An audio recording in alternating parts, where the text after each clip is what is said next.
சட்டம் ஒரு இருட்டறை அப்படின்னு சொல்லிட்டு ஐயா அண்ணாதுரை அவர்கள் சொல்லியிருக்காங்க. இது யாருக்கு பொருந்ததோ இல்லையோ தஸ்வந்தோட கேஸுக்கு ரொம்ப கனக்கச்சிதமாக வந்து பொருந்தும். இப்போ தஸ்வந்த் வந்து சாதாரணமாக எந்த தப்பும் பண்ணாதவங்க மாதிரி இப்போ வந்து வெளியில் வந்து சுற்றி திரிய போகிறான். அதுக்கு என்ன ரீசன் அப்படின்னா, அரசு தரப்புலேருந்து கொடுக்கப்பட்ட ஆதாரங்கள் ஸ்ட்ராங்காக இல்லை அப்படிங்கிறது நீதிபதிகளோட கருத்துக்களாக இருக்குது. எப்போவுமே வந்து நீதியரசர்கள் ஒரு நிரபராதி தண்டிக்கப்படக்கூடாது, ஒரு சந்தேகத்தின் அடிப்படையில் வந்து ஜட்ஜ்மெண்ட் கொடுக்கவே மாட்டாங்க. ஸோ அது 100% உறுதிப்படுத்தினா மட்டும்தான் தண்டனையை வந்து கொடுப்பாங்க.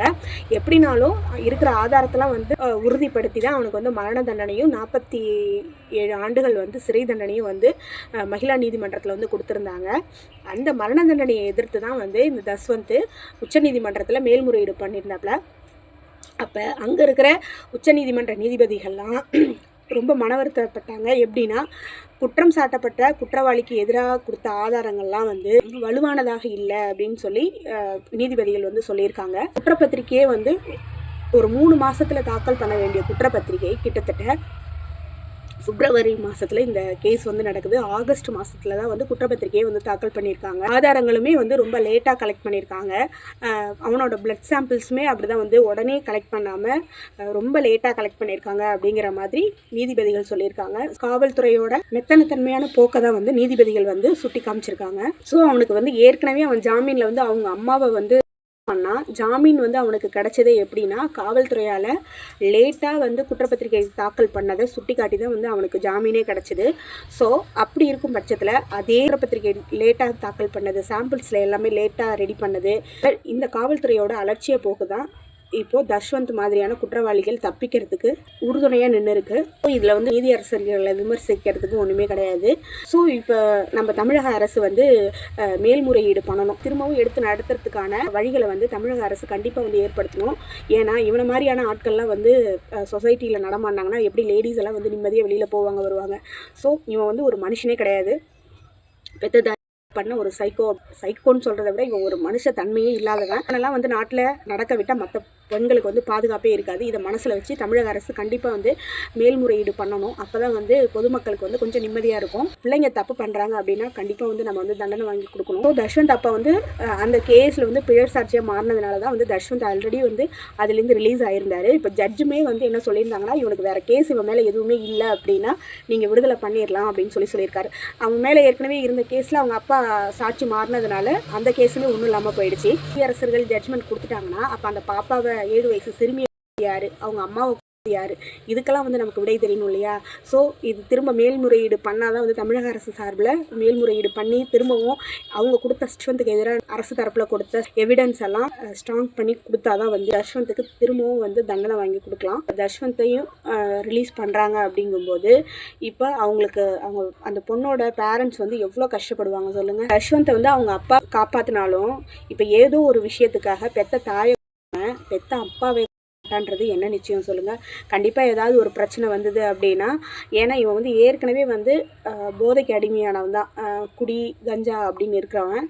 ஸோ கண்டிப்பாக வந்து இவன் இனிமேட்டு வெளியில் வந்து பெருசாக வந்து யாரும் வந்து வேலையெல்லாம் கொடுக்க மாட்டாங்க. பணத்துக்காக அப்பாவையே கொலை பண்ணுறதுக்கு கூட போகிறதுக்கான வாய்ப்புகள் நிறைய இருக்குது.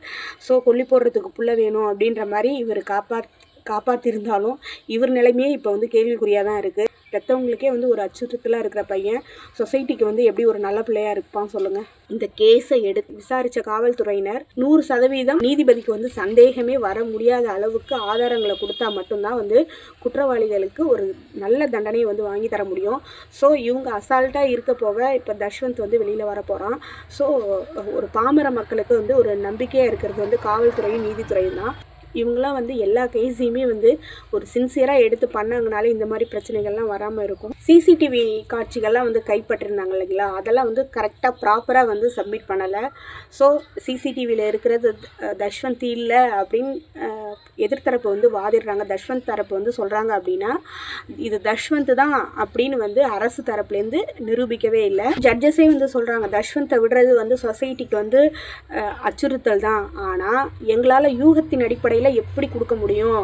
ஸோ துரதிர்ஷ்டவசமாக அரசு தரப்பு வந்து அவங்க கொடுத்த சாட்சியங்கள்லாம் வலுவானதாக இல்லை அப்படிங்கிறது தான் நீதிபதிகளோட தீர்ப்பாக இருந்துச்சு. யஷ்வந்த் கொடுத்த வாக்குமூலத்தின் எங்கே அவன் எரிச்சான் அப்படிங்கிறதெல்லாம் அவன் சொன்னதுக்கப்புறம் தான் வந்து அந்த சிறுமியின் உடலை வந்து கைப்பற்றின நியூஸை நான் படித்ததை வந்து எனக்கு ஞாபகம் 2017. ஸோ அப்படி இருக்கும்போது அதெல்லாம் வந்து அரசு தரப்புலேருந்து ஏன் எடுத்து சொல்லலை அப்படிங்கிறதெல்லாம் இதெல்லாம் நான் யோசித்தேன், எனக்கு வந்து சரியாகவே பிடிபடலை. ஸோ எனிவே எப்படினாலும் அரசு தரப்புலேருந்து எதெல்லாம் வந்து எடுத்து சொல்ல தவறினாங்க அப்படிங்கிறதெல்லாம் சட்டம் படித்தவங்களுக்கு தான் தெரியும். தமிழக அரசு மேல்முறையீடு பண்ணி திரும்பவும் இந்த வழக்கில் இருக்கிற சாட்சிகளை ரொம்ப ஸ்ட்ராங்காக கொடுத்தா தான் வந்து தஷ்வந்துக்கு தண்டனை வாங்கி கொடுக்கலாம். ஏன்னா தஷ்வந்த் மாதிரியான ஆளுகள்லாம் சொசைட்டியில் விடுறது ரொம்ப தப்பு. அவன் இப்போ தமிழ்நாட்டிலேருந்து வேறு ஸ்டேட் போனால் கூட தமிழ்நாடு பீப்புள் வந்து ஐடென்டிஃபை பண்ணுற அளவுக்கு வேறு ஸ்டேட்லலாம் அவன் போனான் அப்படின்னா கண்டிப்பாக வந்து ஐடென்டிஃபை பண்ண முடியாது. ஸோ அவன் ஏற்கனவே வந்து மும்பை இந்த எய்மில் தான் வந்து மும்பைக்கும் தப்பி போயிருக்கான். ஸோ மற்ற ஸ்டேட் போயிட்டு அங்கே மட்டும் அவன் ஒழுங்காக இருக்க போகிறான், அங்கேயும் போயிட்டு ஏதோ ஒரு தப்பு கண்டிப்பாக வந்து பண்ண தான் போவான். எப்படினாலும் இது வந்து பொதுமக்களுக்கு வந்து பெரிய ஆபத்து தான். உங்களுக்கு என்னென்ன கருத்துக்கள் இருக்குது, இந்த கேஸை பற்றி நீங்கள் என்ன நினைக்கிறீங்கிறத எனக்கு கமெண்ட் பாக்ஸில் போடுங்க. ஏன்னா மறக்காமல் சப்ஸ்கிரைப் பண்ணிக்கோங்க, பெல் பட்டனையும் அழுத்திக்கோங்க. வாழ்க வளமுடன்.